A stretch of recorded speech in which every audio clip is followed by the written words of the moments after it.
d'entrée, je voudrais vous dire que en réalité, ce matin, le pas, c'était d'abord pour montrer la portée spirituelle de la mère, beaucoup plus sur l'enfant, cette influence-là, bienveillante parfois, parce que nous avons une lignée spirituelle et avant même que physiquement cela s'établisse, il se peut bien que spirituellement, il y ait des influences assez fortes et qui viennent parfois même à nous protéger ou à nous détruire en fonction bien de la relation que nous entretenons avec le physique, donc avec notre mère physique, avec nos parents physiques. Et donc la vérité, c'est que la relation qui devait exister, c'est une relation filiale entre le père et son enfant, entre la mère et son enfant bien évidemment aussi. Mais la vérité, c'est que cette relation devait être pétrie d'amour, devait être pétrie de compréhension, de joie, en tout cas de compréhension assez poussée pour qu'il y ait symbiose, pour qu'il y ait synchronisation, pour qu'il y ait harmonie. Et cette harmonie physique pourrait donner lieu à une harmonie spirituelle qui pourrait permettre à l'enfant de pouvoir s'élever, de pouvoir grandir, en tout cas de pouvoir devenir un homme vrai, un homme doté de tous ses sens, de toutes ses chances pour réussir dans la vie. Et à quel moment arrive la rupture de cet amour ? Je pense qu'au moment peut-être de la parution, la rupture n'est pas formelle, même s'il y a coupure du cordon ombilical, il y a maintenant un cordon spirituel qui continue parce que au-delà de l'attachement que l'enfant aura à partir de déjà à la naissance avec sa mère par exemple, il y a cet attachement qui va créer un lien fusionnel, un lien spirituel aussi, même lors de l'allaitement, et c'est important parce qu'il y a cette fusion qui va s'opérer. Mais au-delà de cette fusion, il y a la continuité dans la vie de l'enfant qui va faire en sorte que la mère ou les parents, disons-le comme ça, vont continuer toujours pas vivre, en tout cas vont continuer pas exister dans l'enfant parce qu'ils sont une continuité. Nous sommes quand même une partie des gènes de nos parents, en tout cas nous héritons de cela et en tant que tel, tributaire de cela, on finit par exister sous leur ombre, en fait, disons, sous leur chapeau, en tout cas sous leur protection, et en tant que tel, on se doit de pouvoir se construire et en formant quelque chose d'assez important avec ses parents, un lien assez fort pour qu'on puisse devenir plus fort, disons, devant les vicissitudes de la vie. Mais pourquoi naît la tension, coach Marc Wissou? Pourquoi cette tension qui existe désormais entre parents et enfants dans certains foyers? Mais vous savez, la tension vient de plusieurs causes. Premièrement, il se peut bien qu'il y ait des incompréhensions à des moments donnés par rapport à une situation. Souvent, c'est la tétutesse, comme on le dit souvent. Les gens, les parents ne comprennent pas que l'enfant puisse grandir, que l'enfant puisse dire non. Et là, je profite pour dire à tous les parents que tout le monde a la possibilité de vous dire non, même vos enfants. À partir de 2 ans déjà, on appelle ça l'âge du non, 2 ans. Ouais. L'enfant va prendre plaisir à vous dire non, à se soustraire à votre, autorité. Même si vous avez raison. Même si vous avez raison, même s'il a tort. De toutes les façons, lui, il veut s'arracher une existence, il veut s'arracher une personnalité en tant que telle. Il se doit de se structurer sans être sous votre autorité. Vous voyez, dans la brousse, par exemple, en forêt, quand il y a un grand arbre, les petits arbres en dessous n'arrivent pas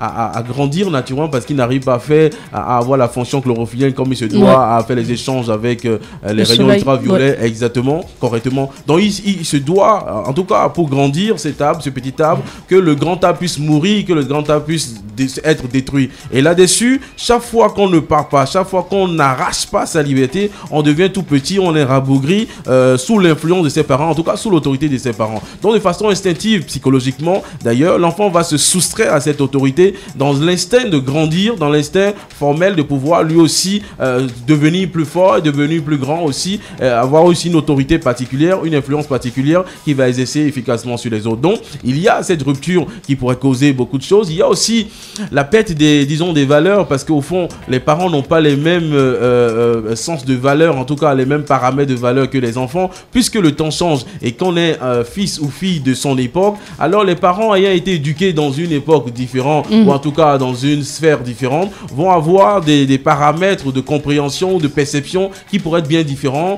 Ces paramètres pourraient être bien différents par rapport aux paramètres qui sont pour les enfants en leur époque, bien entendu. Et là, il y a un chevauchement qui pourrait s'opérer et de ce chevauchement pourrait naître un grand conflit. En dehors de ça aussi, il y a, il ne faut pas l'oublier, il y a aussi la possibilité que les enfants ont peut-être à à ne pas accepter forcément tout ce que les parents veulent parce que les parents veulent les protéger coûte que coûte. Les parents ont la possibilité d'anticiper sur les problèmes qu'ils pourraient avoir quand vous choisissez une mauvaise femme par exemple. Les parents peuvent voir tiens ça augure d'une mauvaise famille, ça ne va pas bien se passer tout ça. L'enfant lui il est dans l'instantanéité des choses, lui veut découvrir un plaisir ici tout de suite et maintenant. Lui ne se projette pas dans tout ce qui est mauvais parce qu'il n'a pas beaucoup d'expérience, parce qu'il est naïf sans doute, parce qu'il n'a pas la capacité de se mobiliser pour se construire une expérience de vie assez forte. Et là-dessus, les parents vont être excessivement protecteurs. Et dans ce cas, quand ils mentionnent une table, vous pensez d'emblée qu'il peut tomber parce que dans cet instant de protection, vous ne voulez pas qu'il tombe. Alors que l'enfant, lui, est content en montant sur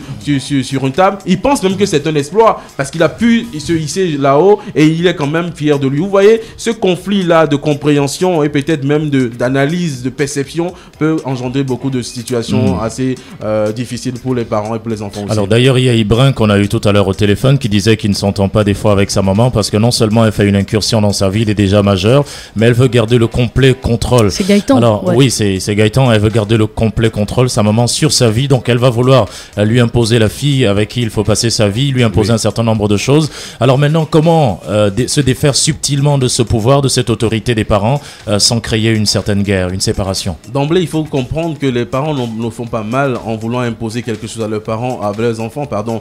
Ils veulent bien faire. C'est même par amour parfois qu'ils sont méchants, qu'ils veulent peut-être imposer quelqu'un. Parce que vous voyez d'ailleurs, une mère, avant de donner la nourriture à son enfant, goûte d'abord la nourriture pour voir si c'est salé, si c'est pas trop compliqué et tout ça. C'est ainsi que la mère aussi se doit de goûter au mari de sa fille pour voir si ce mari est bon pour elle. Alors, pour pouvoir comprendre les choses, il faut comprendre que la mère choisit un homme pour sa fille comme elle aurait pu se choisir un homme à elle-même. Mais ce goûter se limite aux valeurs. Bien sûr, aux valeurs, à la protection, à la continuité, bien sûr, de cet attachement, de cette construction qui va s'opérer. Pour voir est-ce que sa fille sera bien protégée, est-ce qu'elle est en sécurité, bien entendu. C'est de ça qu'il s'agit. Est-ce que les parents ne pêchent pas par cet excès de vouloir protéger l'enfant?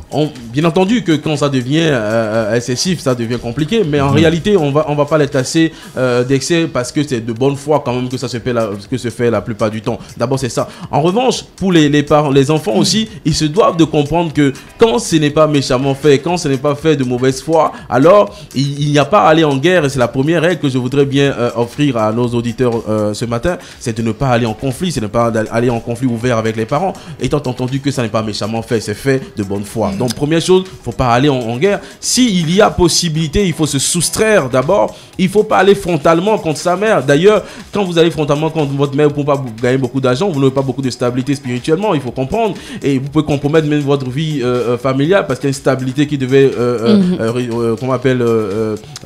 découler de tout ça. Donc il est important de ne pas injurer par exemple sa mère, de ne pas lui porter main là-dessus. Il est utile de pouvoir faire en sorte que devant la nature, quel que soit ce qui va arriver, que vous ayez passablement raison. Et là-dessus, il faut mieux être toujours humble devant ses parents, même s'il faut passer entre les filets et leur montrer que ça n'est pas pour les mépriser, mais plutôt pour leur montrer qu'au-delà de ce qu'ils pensent, on pourrait réussir autrement, et c'est de ça qu'il s'agit. Coach Magwessou, il y a un aspect que j'aimerais qu'on évoque ce matin. Ces enfants-là qui parfois veulent avoir la liberté de choisir leur métier d'avenir, mais dont les parents à qui les parents imposent un métier d'avenir et qui forcément ne se retrouvent pas en train de faire leur métier de passion, mais se retrouvent plutôt en train de faire ce que leurs parents souhaiteraient, ce qui fait parfois d'eux de piètres, ce peut être piètre médecin, piètre enseignant, et commencent à détester leurs parents à vie, ce qui crée une tension parfois éternelle. Comment comprendre cela? Beaucoup épousent même la femme de leur père. Ouais. Exactement. Non, il faut comprendre que, et comme je l'ai dit au départ, il faut comprendre que ça n'est pas méchamment fait. C'est d'abord ça qui peut dédouaner un peu les parents. Ils le font. Mais pourquoi ils ne comprennent pas que l'enfant aussi doit choisir? Parce qu'ils pensent que l'enfant n'est pas capable de réflexion, n'est pas capable de maturité pour faire des bons choix. À quel âge?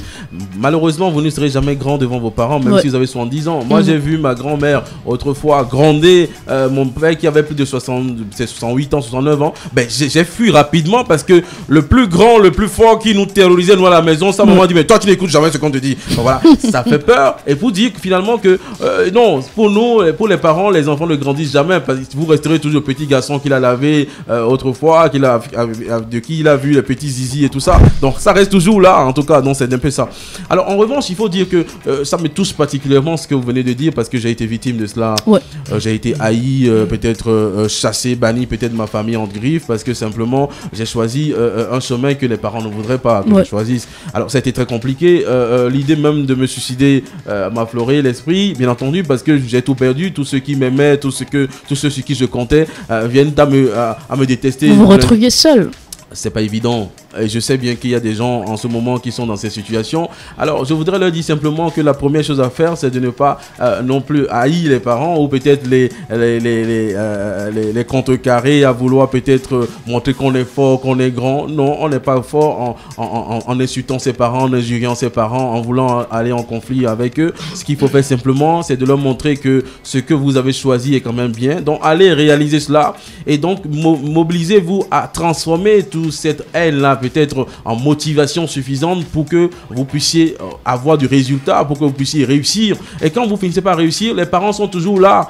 Il faut aller les revoir pour dire papa, je me mets à genoux, c'était pas pour t'offenser que je suis parti. Mais vois-tu, aujourd'hui j'ai quand même réussi. Aujourd'hui je fais ta fierté. C'est ce qu'autrefois tu voulais quand même. Parce qu'ils voulaient peut-être qu'en devenant médecin que je sois heureux ou en devenant prêtre que je sois heureux. Ouais. Maintenant voici que je suis devenu coach et je suis plus heureux que jamais. Voilà comment j'ai fait. Je suis pas Vince Skinner, je gagne quand même de l'argent. C'est pour ta fierté, c'est pour ton nom. Ouais. Et je pense que quand ça s'établit ainsi, quand vous revenez sur vos pas et quand vous montrez à vos parents modestement et humblement que c'était pas pour les désavouer que vous êtes partis, alors ça se rétablit simplement. Et puisqu'ils veulent, au-delà de tout votre bonheur, ils comprennent que finalement, bonnet bleu, bleu bonnet, et donc finalement, c'est quand même la même chose. On a vu des parents maudire leurs enfants parce qu'ils ne voulaient pas faire ce que le parent demande. Ah, bien entendu, je ne veux pas vous dire que j'ai été victime aussi.